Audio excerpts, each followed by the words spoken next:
Hello everybody. It's a beautiful 98 degrees here in Russellville, Arkansas. Today we're trying out the brand spanking new X9K.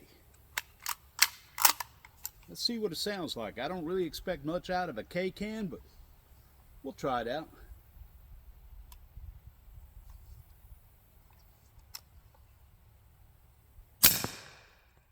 Wow. That is pretty tough.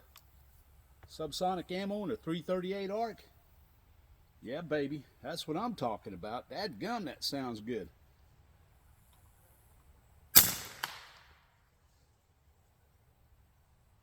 Much better than expected.